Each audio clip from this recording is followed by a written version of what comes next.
ہم لوگ کیا کر سکتے ہیں؟ آئیے حضور ہیں۔ پہلی بات یہ ہے کہ ان 10 دنوں میں اولیاء کرام فرماتے ہیں کہ جس نے ایک روزہ رکھا ہے ذوالحج کی 10 دنوں میں، گویا کہ بھائی یہ مسجد کے ہمارے ساتھی آپ کی خدمت میں حاضر ہو رہے ہیں، مسجد کی خدمت کھول کر اللہ پاک آپ کے کاروبار مال و جان میں برکت عطا فرمائے، جزاکم اللہ خیر۔ اللہ رب العزت نے ان دنوں میں کتنی فضیلت رکھی ہے۔ ان 10 دنوں میں اللہ سبحانہ وتعالی نے جس شخص نے ایک روزہ رکھا گویا کہ اس نے پورے سال روزے رکھے۔ یہ جو 10 دن ذوالحج کے ہیں جو آج سے شروع ہو رہے ہیں، ان 10 دنوں میں عید سے پہلے ایک روزہ رکھ لو، آپ کو اس کا ایک سال روزے رکھنے کا ثواب ملے گا۔ جس نے ان دنوں میں ایک رات عبادت کی ہے، ایک رات ذوالحجہ کے 10 دنوں میں سے ایک رات جس نے بھی عبادت کی ہے، گویا کہ اس نے لیلۃ القدر کی رات پہ عبادت کی ہے۔ تو حج کا ثواب ان خوش نصیب لوگوں کو ملے گا جو لبیک اللہم لبیک کی صدا لگا رہے ہیں اور قافلے جن کے رواں ہو گئے ہیں۔ تو ہم لوگ کیا کر سکتے ہیں؟ نمبر 1، جس شخص نے، یہ حدیث ہے حضور پاک صلی اللہ علیہ وسلم نے، جس شخص نے فجر باجماعت پڑھ کے اسی مقام میں وہ شخص، وہ آدمی بیٹھ کر اللہ کا ذکر کرتا ہے، اس کے بعد وہ دیکھتا ہے اشراق کا وقت ہو گیا ہے اور اشراق کے 2 نفل وہ پڑھ لے، گویا کہ اس کو ثواب ایسا ملا ہے کہ ایک مقبول حج کے برابری کا ثواب اس کو ملتا ہے۔ فجر کی نماز باجماعت پڑھیں، اس کے بعد بیٹھ کر ذکر اذکار کریں، اشراق کا وقت آئے تو 2 نفل ادا کریں، تو آپ کو انشاءاللہ حج کے برابری کا ثواب ملے گا۔ ان دنوں میں ہم اور کیا کر سکتے ہیں؟ حضور پاک صلی اللہ علیہ وسلم گھر میں وضو کر کے مسجد کی نیت سے گھر سے نکل کر اور اس نیت کے ساتھ کہ میں مسجد جا کر کوئی اچھی بات سیکھوں گا، جو آدمی ایسا کرے گا گویا کہ اس کو ایک حج کا ثواب مل گیا۔ آپ یہاں جمعۃ المبارک کے موقع پر آئے ہیں اور ایک اور بھی جمعہ ہوگا ذوالحج کے 10 دنوں میں، تو آپ نے کیا کرنا ہے؟ اگلے ہفتے آپ نے نیت کرنی ہے کہ آج میں مسجد جا رہا ہوں، اس نیت سے کہ میں آج کچھ اچھی بات سیکھوں گا، انشاءاللہ آپ کو حج کی برابری کا ثواب ملے گا۔ نمبر 3، ہم کیا کر سکتے ہیں اور الحمدللہ ہم کر رہے ہیں؟ رسول اللہ صلی اللہ علیہ وسلم کے روایات کے مطابق کہ جس نے جمعے کی نماز باجماعت پڑھی گویا کہ اس کو ایک نفل حج کا ثواب مل گیا۔ تو جمعہ کبھی بھی مس نہ کیا کریں، اور خاص کر کے ان 10 دنوں میں آپ اپنا ذکر اور اذکار، اگر آپ ایک دن میں ایک صفحہ پڑھتے ہیں قرآن پاک کا، ان دنوں میں آپ اور پڑھا کریں، 2 پیجے، 2 صفحے، 3 صفحے، جتنا بھی آپ سے ہو سکتا ہے، یہ قیمتی دن ہے۔ اور آخری بات دیکھیں، اللہ پاک نے ہمیں رمضان دیا، رمضان میں ہم نے عبادت کی۔ رمضان کا مقصد کیا تھا؟ لعلکم یا ایھا الذین آمنوا کتب علیکم الصیام کما کتب علی الذین من قبلکم لعلکم تتقون۔ رمضان کا مقصد تھا تقوی اختیار کرنا، اور قربانی کا کیا مقصد ہے؟ ولا دماؤها ولکن ینالہ التقوی منکم، تقوی اختیار کرنا۔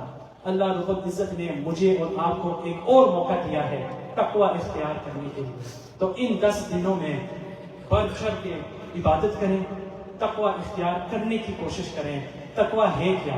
کسی نے حضرت عمر سے پوچھا کہ یا عمر تقوی ہے کیا؟ تو حضرت عمر رضی اللہ تعالی عنہ نے ایک مثال دی کہ آپ کسی راستے سے گزر رہے ہیں اور وہ پتلا راستہ ہے، چھوٹا راستہ ہے، آپ نے مثلاً ایک جبہ پہنا ہے، ایک کوئی لمبا کپڑا آپ نے لگایا ہوا ہے، اور وہ راستہ ہے اس میں بہت زیادہ کانٹے ہیں، تو آپ کیا کریں گے؟ آپ جو کپڑے ہیں آپ ان کو سمیٹیں گے جسم کے قریب، تاکہ کپڑے کدھر پھٹ نہ جائیں، خراب نہ ہو جائیں۔